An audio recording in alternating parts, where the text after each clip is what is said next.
ओम शांति। आज 26 अप्रैल 2024। आज की ईश्वरवाणी की मुख्य पंक्तियाँ हैं। मीठे बच्चे, शरीर निर्वाह अर्थ कर्म करते हुए बेहद की उन्नति करो। शरीर निर्वाह अर्थ कर्म करते हुए बेहद की उन्नति करो।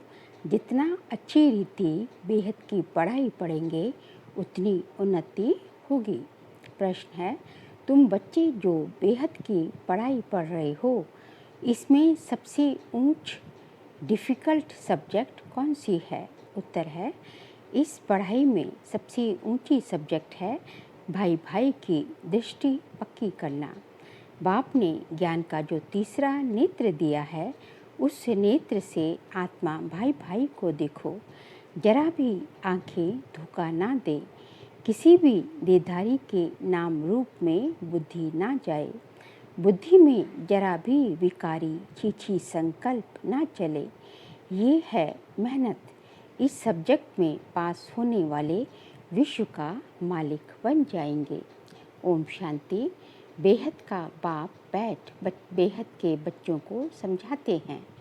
हर एक बात एक हद की होती, दूसरी बेहद की भी होती। इतना समय तुम हद में थे, अब बेहद में हो। तुम्हारी पढ़ाई भी बेहद की है। बेहद की बादशाही के लिए पढ़ाई है। इसमें बड़ी पढ़ाई कोई होती नहीं। कौन पढ़ाते हैं? बेहद का बाप भगवान पढ़ाते हैं। शरीर निर्वाह अर्थ भी सब कुछ करना है। फिर अपनी उन्नति के लिए भी कुछ करना होता है। उन्नति के लिए मतलब अपनी आत्मिक उन्नति के लिए। बहुत लोग नौकरी करते भी उन्नति के लिए पढ़ते रहते हैं। वहाँ है हद की उन्नति, यहाँ बेहद बाप के पास है बेहद की उन्नति। बाप कहते हैं हद की और बेहद की दोनों उन्नति करो। बुद्धि से समझते हो हमको बेहद की सच्ची कमाई अब करनी है। यहाँ तो सब कुछ मिट्टी में मिल जाना है। जितना तुम बेहद की कमाई में जितना तुम बेहद की कमाई में जोर भरते जाएंगे, तो हद की कमाई की बातें भूलती जाएंगी। सब समझ जाएंगे अब विनाश होना है। विनाश नज़दीक आएगा तो भगवान को भी ढूंढेंगे। विनाश होता है तो जरूर स्थापना करने वाला भी होगा। दुनिया तो कुछ भी नहीं जानती। तुम प्रजापिता ब्रह्मा कुमार कुमारियाँ भी नंबरवार पुरुषार्थ अनुसार ये पढ़ाई पढ़ रहे हो। हॉस्टल में वह स्टूडेंट रहते हैं जो पढ़ते हैं, परंतु ये हॉस्टल तो न्यारी है। इस हॉस्टल में तो कई ऐसे भी रहते हैं जो शुरू में चले गए, वे रह गए हैं। ऐसे ही आ गए, वैरायटी आ गई। ऐसे नहीं, सब अच्छे आए। छोटे छोटे बच्चे भी तुम ले आए। तुम बच्चों को भी संभालते थे, फिर उनमें कितने चले गए। बगीचे में फूल भी देखो, पक्षी भी देखो, कैसे टिकलू टिकलू करते हैं। ये मनुष्य सृष्टि भी इस समय ऐसे है। हमारे में कोई सभ्यता नहीं थी। सभ्यता वालों की महिमा गाते थे, कहते थे हम निर्गुण हारे में कोई गुण नहीं। सभ्यता वालों की महिमा मतलब देवताओं की महिमा गाते थे। भले कितने भी बड़े आदमी होते हैं, फील करते हैं कि हम रचयिता बाप और रचना के आदि मध्य अंत को नहीं जानते। फिर वह किस काम के? तुम भी कुछ काम के नहीं थे। अब तुम समझते हो बाप की कमाल है। बाप विश्व का मालिक बनाते हैं। जो राजाई हमसे कोई भी छीन नहीं सकता, जरा भी कोई विघ्न डाल न सके। क्या से क्या बनाते हैं, तो ऐसे बाप की श्रीमत पर जरूर चलना चाहिए। भल दुनिया में कितनी ग्लानि हंगामे आदि होते हैं। ये कोई नहीं बात नहीं है, 5000 वर्ष पहले भी हुआ था, शास्त्रों में भी है। बच्चों को बताया है, ये जो भक्ति मार्ग के शास्त्र हैं वह फिर भक्ति मार्ग में पढ़ेंगे। इस समय तुम ज्ञान से सुखधाम में जाते हो। इसके लिए पूरा पुरुषार्थ करना चाहिए। जितना अब पुरुषार्थ करेंगे उतना कल्प कल्प होता जाएगा। अपने अंदर जांच करनी है, चेक करना है, कहाँ तक हम ऊंच पद पाएंगे। ये तो हर एक स्टूडेंट समझ सकता है कि हम जितना अच्छा पढ़ेंगे उतना ऊंच जाएंगे। ये हमारे होशियार हैं, ये हमसे होशियार हैं, हम भी होशियार बने। व्यापारियों में भी ऐसे होता है, मैं इनसे ऊपर जाऊं, यानी होशियार बनूं। अल्पकाल सुख के लिए मेहनत करते हैं। बाप कहते हैं, मीठे बच्चे, मैं तुम्हारा कितना बड़ा बाप हूँ। साकारी बाप भी हूँ तो निराकारी साकारी बाप भी है तो निराकारी बाप भी है। दोनों इकट्ठे हैं, दोनों मिलकर कहते हैं, मीठे बच्चे, अब तुम बेहद की पढ़ाई को समझ गए हो और तो कोई जानते ही नहीं। पहली बात तो हमको पढ़ाने वाला कोई और नहीं, स्वयं भगवान हमको पढ़ाते हैं, राजयोग सिखलाते हैं। तुम राज ऋषि हो, वह है हठ योगी। वे भी हैं ऋषि परंतु हठ के। वह कहते हैं, हमने घर बार छोड़ा है, ये कोई अच्छा काम किया है क्या? तुम घर बार नहीं छोड़ते हो। तुम घर बार तब छोड़ते हो जब तुमको विकार के लिए तंग करते हैं। उनको क्या तंगी हुई? तुमको मार पड़ी तब तुम भागी हो। एक एक से पूछो, स्त्रियों ने कितनी मार खाई है, तब चली आई। शुरू में कितने आए, यहाँ मिलता था ज्ञान अमृत। तो चिट्ठी ले आई कि हम ज्ञान अमृत पीने ओम राधे के पास जा रहे हैं। ये विकार पद झगड़ा हंगामा शुरू से चलता आ रहा है। बंद तब होगा जब आसुरी दुनिया का विनाश होगा, फिर आधा कल्प के लिए बंद हो जाएगा। अभी तुम बच्चे बेहद के बाप से प्रारब्ध लेते हो। बेहद का बाप सबको बेहद की प्रारब्ध देते हैं। हद का बाप हद की प्रारब्ध देते हैं। वह भी सिर्फ बच्चे को ही वर्षा मिलता है। यहाँ बाप कहते हैं, तुम बच्चे हो या बच्चा, दोनों वर्षे के हकदार हो। उस लौकिक बाप के पास भेद रहता है, सिर्फ बच्चे को वारिस बनाते हैं। सिर्फ जो है मेल्स को जो है उनको ही वारिस बनाया जाता है, फीमेल्स को नहीं बनाया जाता। स्त्री को हाफ पार्टनर कहते हैं, परंतु उसको भी हिस्सा नहीं देते हैं, बच्चा ही संभाल लेते हैं। बाप का बच्चों में मोह रहता है। ये बाप को कायदे अनुसार सभी बच्चों आत्माओं को वर्षा दे रहे हैं। यहाँ बच्चे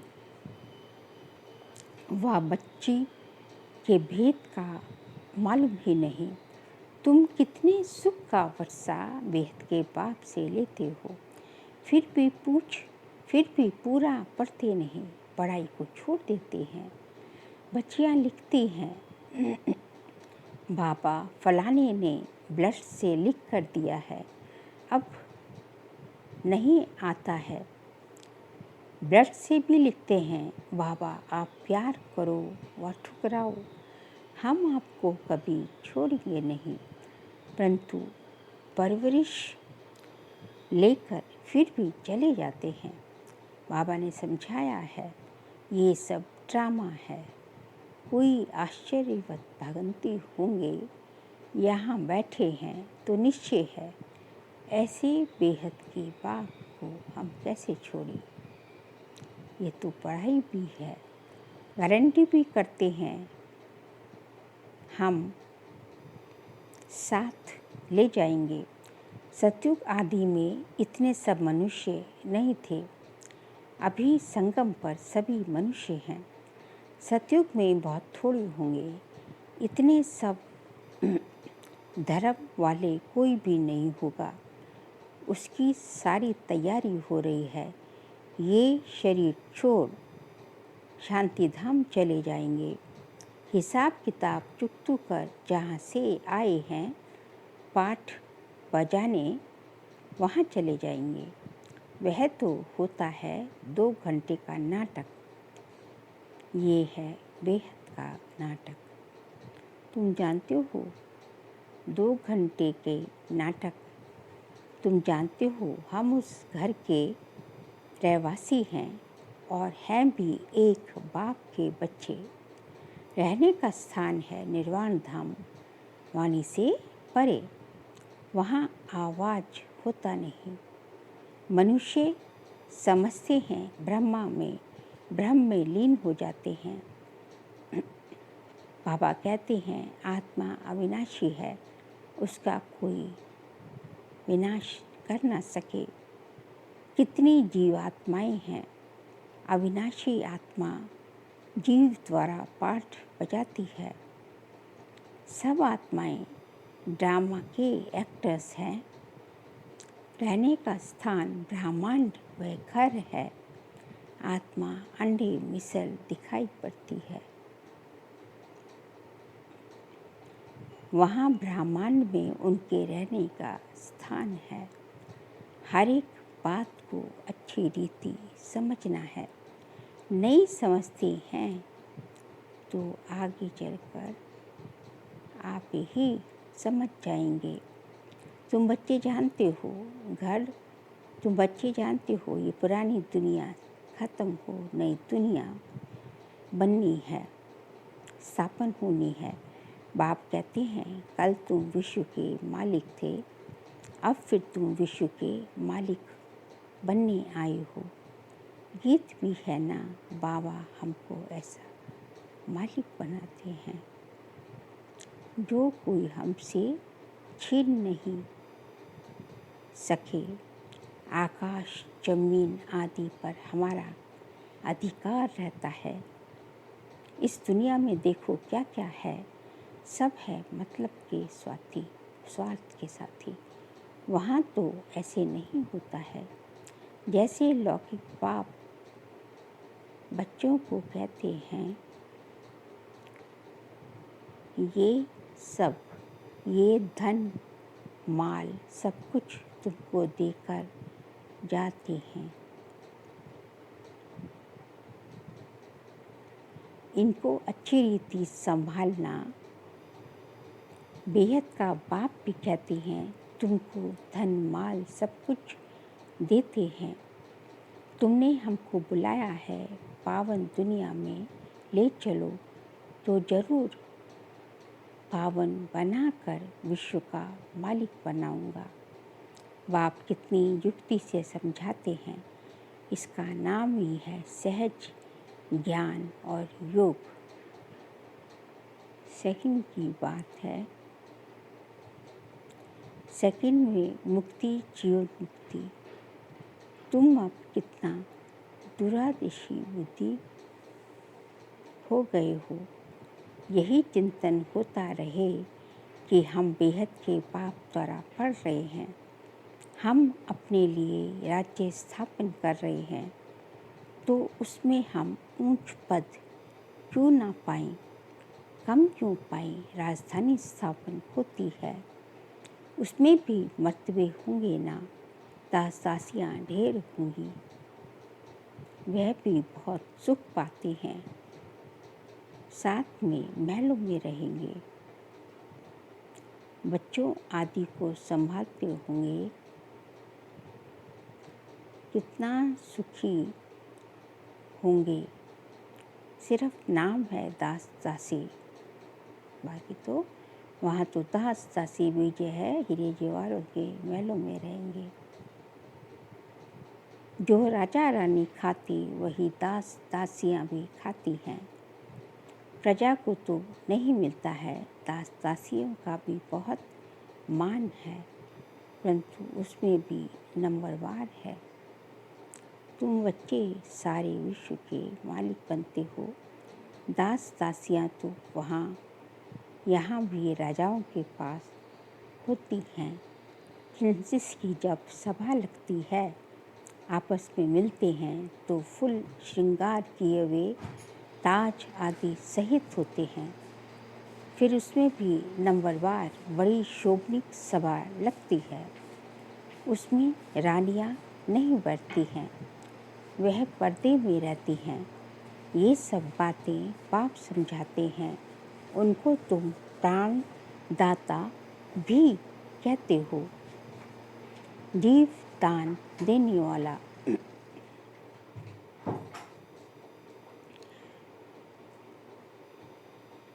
बड़ी बड़ी घड़ी घड़ी शरीर छोड़ने से बचाने वाला है।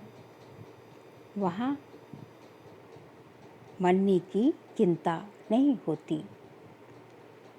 यहाँ कितनी चिंता रहती है। थोड़ा कुछ होगा तो बुलाएंगे डॉक्टर को कि कहाँ मर ना जाए। यहाँ डर की बात, वहाँ डर की बात नहीं। तुम काल पर जीत पाते हो, तो कितना नशा रहना चाहिए। पढ़ाने वाले को याद करो तो भी याद की यात्रा हुई। बाप टीचर सद्गुरु को याद करो तो भी ठीक है। जितना श्रीमत पर चलेंगे, मनसा वाचा कर्मणा पावन बनना है। बुद्धि में विकारी संकल्प भी ना चले। वह तब होगा जब भाई भाई समझेंगे। बहन भाई समझने से भी छिछी हो जाते हैं। सबसे अधिक धोखा देने वाली ये आँखें हैं। इसलिए बाप ने तीसरा नेत्र दिया है।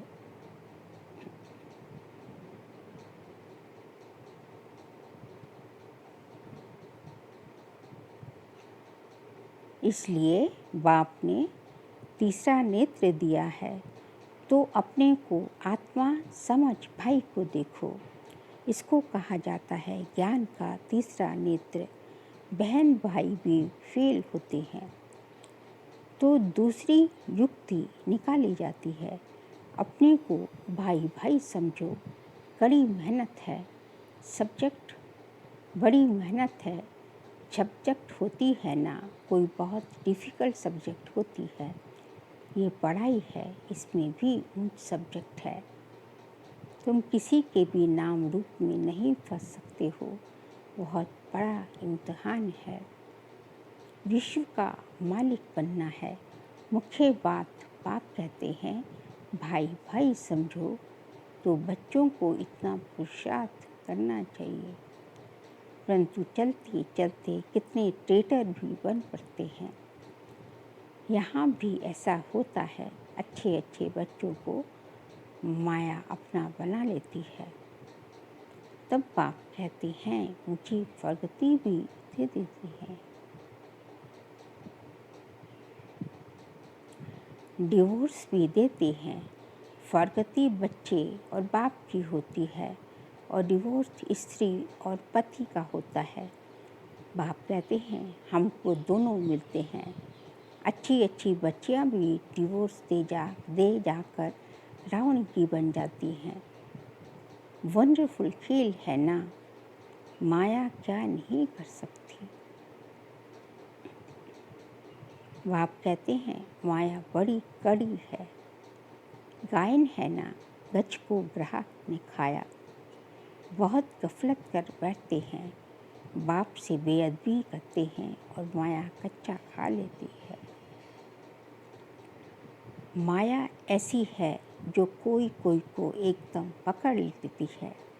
अच्छा, बच्चों को कितना सुनाएं, कितना सुनाओ, मुख्य बात है अल्फ। मुसलमान भी कहते हैं सवेरे उठकर अल्फ को याद करो। ये वेला सोने की नहीं है। इस उपाय से ही विकर्म विनाश होते हैं और कोई उपाय नहीं। बाप तुम बच्चों के साथ कितना वफादार है, कभी तुमको छोड़ेंगे नहीं। आए ही हैं सुधार कर साथ ले जाने। याद की यात्रा से ही तुम सतो प्रधान बनेंगे, उस तरफ जमा होता जाएगा। बाप कहते हैं अपना चोपड़ा रखो, कितना याद करते हैं, कितनी सर्विस करते हैं। व्यापारी लोग घाटा देखते हैं तो खबरदार रहते हैं। घाटा नहीं डालना चाहिए, कल्पांतर का घाटा पड़ जाता है। अच्छा, मीठे मीठे सिकिलते बच्चों प्रति माता पिता बाप दादा का याद प्यार और गुड मॉर्निंग। रूहानी बाप की रूहानी बच्चों को नमस्ते। हम रूहानी बच्चों की रूहानी बाप दादा को नमस्ते नमस्ते नमस्ते। सार के लिए पॉइंट्स हैं। मनसा वाचा कर्मणा पावन बनना है। बुद्धि में विकारी संकल्प भी ना आए, इसके लिए आत्मा भाई भाई है। ये अभ्यास करना है, किसी के नाम रूप में नहीं फंसना है। जैसे बाप वफादार है, बच्चों को सुधार कर साथ ले जाने आते हैं, ऐसे वफादार रहना। कभी भी फर्गती या डिवोर्स बाबा को नहीं देना है। आज का बाबा का वरदान है सदा हल्के बन, बाप के नैनों में समाने वाले सहज योगी भव। सदा हल्के बन, बाप के नैनों में समाने वाले सहज योगी भव। संगम युग पर जो खुशियों की खान मिलती है, वह और किसी युग में नहीं मिल सकती। इस समय बाप और बच्चों का मिलन है। वर्षा है वरदान है, मिलन है वर्षा है वरदान है। किसका? बाप और बच्चों का। वर्षा अथवा वरदान दोनों में मेहनत नहीं होती, इसलिए आपका टाइटल ही है सहज योगी। बाप दादा बच्चों की मेहनत देख नहीं सकते। कहते हैं बच्चे अपने सब बोझ बाप को देकर खुद हल्के हो जाओ।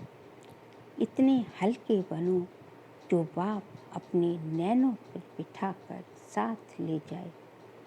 बाप से स्नेह की निशानी है सदा हल्के बन, बाप की नज़रों में समा जाना।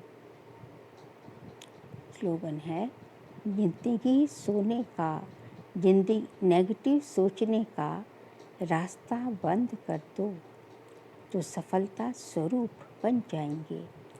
नेगेटिव सोचने का रास्ता बंद कर दो तो सफलता स्वरूप बन जाएंगे।